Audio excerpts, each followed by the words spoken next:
নমস্কার, আমি ইন্দ্রাণী। শুরু করছি আজকে। ইটের পাজায় বসে রাজা মুঠো মুঠো বাদাম ভাজা খাচ্ছে, কিন্তু গিলছে না। হ্যাঁ, সুকুমার রায় বেঁচে থাকলে আর এই কবিতা আজ লেখা হলে একজনেরও বুঝতে অসুবিধে হতো না যে উনি কাদের কথা বলতে চাইছেন। রোজ রাতে শুনি, কাল শিওর, সকালে শুনি বিকেলে, আর বিকেলে শুনি রাতে। আজ নয়, বহুদিন ধরেই এটাই চলছে। সেই কবে প্রথম তালিকা বার করেছে সিপিএম, আজও সেই তালিকার পরে সংযোজন বলতে মিলিয়ে ওরাও আলিপুরদুয়ারে আরএসপির প্রার্থী। ব্যাস, চোখ বন্ধ করে ভাবলে লালমোহন গাঙ্গুলির মতো শিহরিত হতে হয় মশাই। সেই বামফ্রন্ট নির্বাচনের 30-40 দিন আগে কেন্দ্রীয়, রাজ্য, জোন ইত্যাদির বৈঠক সেরে ঠিক করে ফেলতো কেবল সিপিএম কটা আসনে দাঁড়াবে তা নয়, ফবো বা আরএসপির কে দাঁড়াবে, কোন আসনে দাঁড়াবে সেটাও ঠিক করে দিতেন সিপিএম নেতারা। সেই দুর্ভেদ্য বাম দুর্গে আজ সুনামির পরবর্তী ছবি। এক কাঠমোল্লার আশ্রয়ে প্রশ্রয়ে বেড়ে ওঠা আইএসএফকে ম্যানেজ করতেও হাঁসফাঁস করতে হচ্ছে। তার মধ্যে আবার শরিকি ঝামেলা।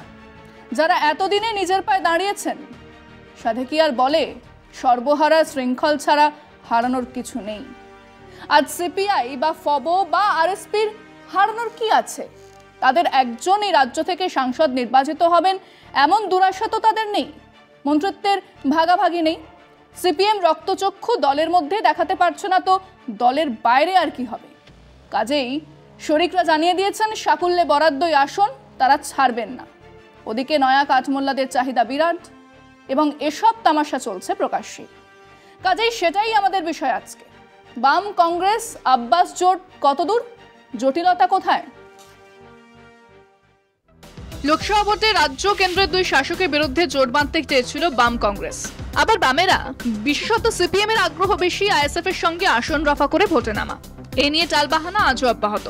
কংগ্রেসের রাজ্য নেতৃত্ব বামেদের সঙ্গে সমঝোতা করে আসন বন্টন চাইলেও দলের হাইকমান্ড এখনো পর্যন্ত তৃণমূলকে চটানোর ঝুঁকি নেওয়ার প্রশ্নে দ্বিধায়। ফলে রাজ্য স্তরে বাম বা সিপিএম এর সঙ্গে আনুষ্ঠানিক আলোচনা শুরু করতেই পারেনি। যদিও রাজ্য শাসক দল তৃণমূল এরই মধ্যে 42টি আসনের সবকটিতে তাদের প্রার্থীর নাম ঘোষণা করে দিয়েছে। তারা সব কেন্দ্রে জোর কদমে প্রচারও শুরু করে দিয়েছে। মাত্র 17টি আসনে প্রার্থীর নাম ঘোষণা করেছে বামফ্রন্ট। সূত্রের দাবি, আইএসএফ ও কংগ্রেসের জন্য বাকি আসন ছেড়ে রেখেছেন আলিমুদ্দিন স্ট্রিটের কর্তারা। কিন্তু এখনও এই প্রস্তাবিত বোঝাপড়া 20 পাও চলে। এই প্রেক্ষাপটে বাম কংগ্রেস ও আইএসএফ নির্বাচনের ময়দানে দৃশ্যতই বিভ্রান্ত। আসন রাফা নিয়ে দিশেহারা এই তিন শিবির। যদিও বিজেপিও তার পূর্ণাঙ্গ প্রার্থী তালিকা প্রকাশ করতে পারেনি, কিন্তু গত লোকসভা ও পরবর্তীতে 2021 সালের বিধানসভা ভোটের নিরিখে বিজেপি ছাড়া বাম কংগ্রেস চূড়ান্তভাবে ব্যর্থ। সেই হিসেবের ভিত্তিতে বাম কংগ্রেসের এই দিশেহারা অবস্থায় শেষ পর্যন্ত তৃণমূল বনাম বিজেপির প্রতিদ্বন্দ্বিতায় প্রাধান্য পাওয়ার সম্ভাবনা বেড়ে চলেছে। বাম ঘনিষ্ঠ বা বাম বিটের সাংবাদিকরা সকাল সন্ধ্যায় ফোন করছেন সেলিম সাহেবকে। আর কবে? যা খবর পাওয়া যাচ্ছে তাতে কমরেড সেলিমও বিরক্ত। তিনি যখন মধ্য গগনে, তখন একবারের জন্যও ভেবেছিলেন যে ফরওয়ার্ড ব্লকের নরেন চ্যাটার্জি বা সিপিআর স্বপন ব্যানার্জির দাঁত খিঁচানি সহ্য করতে হবে। এখন সেটাও সহ্য করতে হচ্ছে। তবুও মোদ্দা কিছু বিষয়ের ওপরে ঝুলে রয়েছে এই জোটের ভবিষ্যৎ। কংগ্রেস বহরমপুর লড়বে জানা কথা, মালদা উত্তর বা দক্ষিণ লড়বে সেও জানা, কিন্তু মুর্শিদাবাদ ছেড়ে দেবে বা পুরুলিয়া জানা নেই। তো আগে সেসব বোঝাপড়া রাহুল আর ইয়েচুরিরা দিল্লিতেই সেরে ফেলতেন। কিন্তু সেখানেই সবচেয়ে বড় সমস্যা। কেরালাতে গতবার সিপিএম সাকুল্যে একটা আসন পেয়েছিল, আলাপুচা। সেখানে আবার উল্টো দিকে কংগ্রেসের তরফে দাঁড়িয়েছেন কেসি বেণুগোপাল। ওয়াইনাডে রাহুল গান্ধী নিজেই। কাজে নির্বাচন শুরু হলে ইন্ডিয়া জোটের হয়ে বামেদের একটা কথাও শোনা যাবে না। তাদেরকে বাকি সারা ভারতে একটা আসনও ছাড়েনি কংগ্রেস, না তেলেঙ্গানায় না অসমে। তার মানে যদি জোট হয়ও তাহলে কেবল ওই ত্রিপুরা আর পশ্চিমবঙ্গ, যেখানে বাম আর কংগ্রেসের এক বিরাট লড়াইয়ের ইতিহাস আছে। সেই ইতিহাস ভুলেও জোট হলে রাহুল আসবেন এই বাংলাতে সিপিএম এর হয়ে একটা প্রচার সভায়।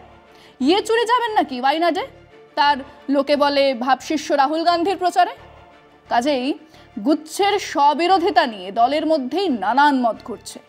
সব থেকে প্রবল হয়ে উঠছে যে মত, তা হলো অনেক হয়েছে, এবার একলা চলরে। যে আরএসপি কেরালাতে এলডিএফ বিরোধী জোটে, যে ফরওয়ার্ড ব্লক তামিলনাড়ুতে ডিএমকে বাম কংগ্রেস বিরোধী জোটে, তাদের জন্য এ রাজ্যে আসন ছেড়ে কি লাভ? ওই অংশের বক্তব্য, কংগ্রেসের সঙ্গে জোট করে আমাদের লাভ কি? তার চেয়ে আমরা নিজেরা লড়ে হারলেও আমাদের জনসমর্থনে একটা ঠিকঠাক হদিশ পাওয়া যাবে। আর তার চেয়েও বড় কথা হলো, এত শত স্ববিরোধিতা নিয়ে চলতে হবে না। কিন্তু দলের মধ্যে পাকা মাথাদের এক অংশ এখনো এই জোট করেই মমতাকে হারানোর স্বপ্ন দেখে। হোক না আব্বাস, নওশাদ, দুটো এক্সট্রা ভোট তো কাটা যাবে তৃণমূলের। এই অংশের ধারণা, তৃণমূল দুর্বল হলে তাসের ঘরের মতো ভেঙে পড়বে, আর তারপরে তো রাস্তা খালি বিজেপির মুখোমুখি বাম কংগ্রেস।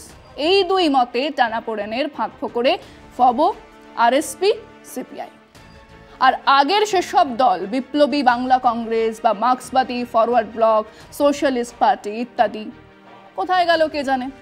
তারই মধ্যে জোটের জোয়ার ভাটা খেলে যাচ্ছে বাংলা জুড়ে। আমরাই বহু আগেই বলেছিলাম, ডায়মন্ড হারবারে লড়তে রাজি নয় সিপিএম। তারা এ আসন ছেড়ে দিয়ে রফা করতে চায় আইএসএফ এর সঙ্গে। ওদিকে নওশাদ সিদ্দিকী বুঝেছেন তাকে বাঘের মুখে ফেলে সার্কাস দেখবে বামেরা। ওখানে দাঁড়িয়ে জামানত জব্দ হলে আম ছালা দুই যাবে, কাজেই তারাও জল মেপেই যাচ্ছে। আমরা আমাদের দর্শকদের কাছে প্রশ্ন করেছিলাম, কংগ্রেস বাম আইএসএফ জোট হলে তারা সাকুল্যে কটা আসন লড়াই দেবে, জিতবে কটায়? নাকি আবার বাংলায় নির্বাচন সেই পুরনো বাইনারি তৃণমূল আর বিজেপির মধ্যেই থেকে যাবে? শুনুন কি বলেছেন আমাদের দর্শকেরা। এখানে বাম জোটের কোনো আসন পাওয়ার কোনো সম্ভাবনা নেই। টিএমসি বিজেপির লড়াই। এখানে পশ্চিমবাংলায় দুটো পার্টি আছে, তৃণমূল আর বিজেপি। আর তো পার্টি মানে নেই বললেই চলে।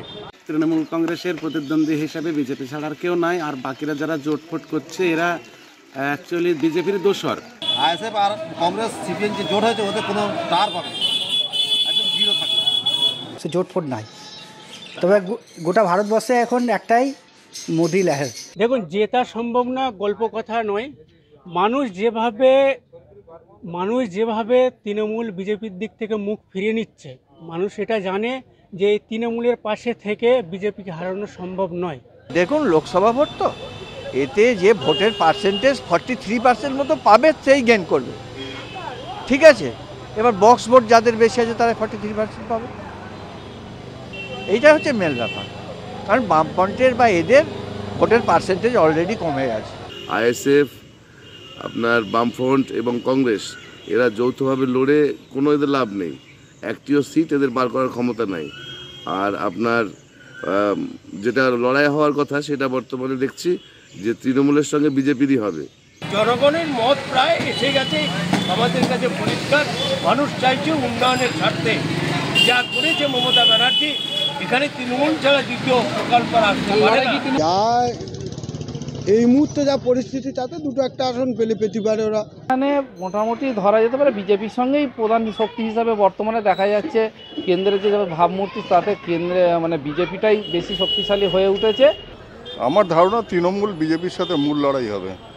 গত বিধানসভার মতো এবারও আপনার বাম, কংগ্রেস এবং আইএসএফ মিল কাটাতে পারবে না।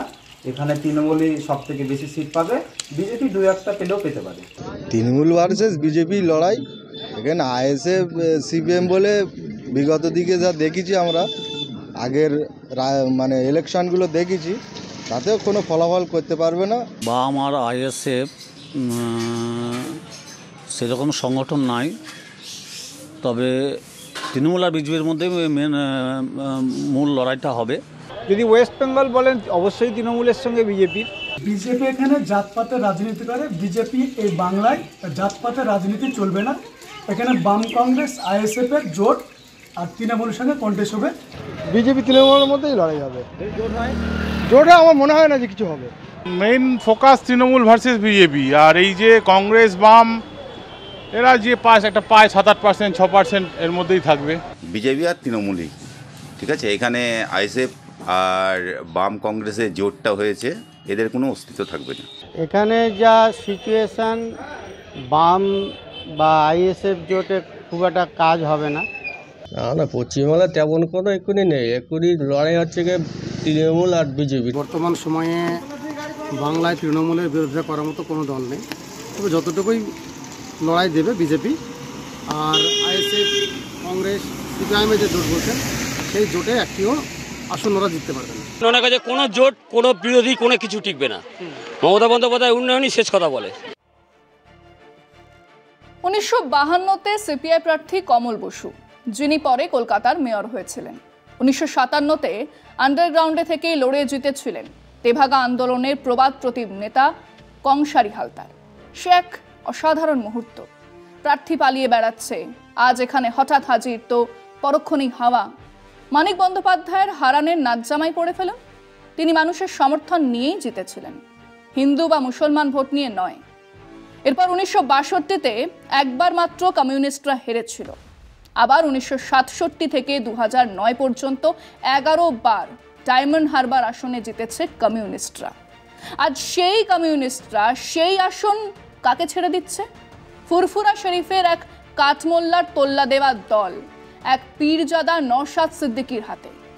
সে কবে থেকেই কমিউনিস্টরাই বলে এসেছে, জেতা হারা নয়, নির্বাচন হলো আমাদের আদর্শকে মানুষের সামনে নিয়ে যাওয়ার লড়াই।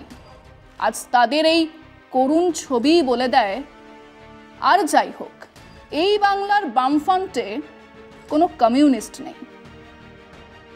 আজকে এ পর্যন্তই। দেখতে থাকুন কলকাতা টিভি, রাত দিন 7 দিন।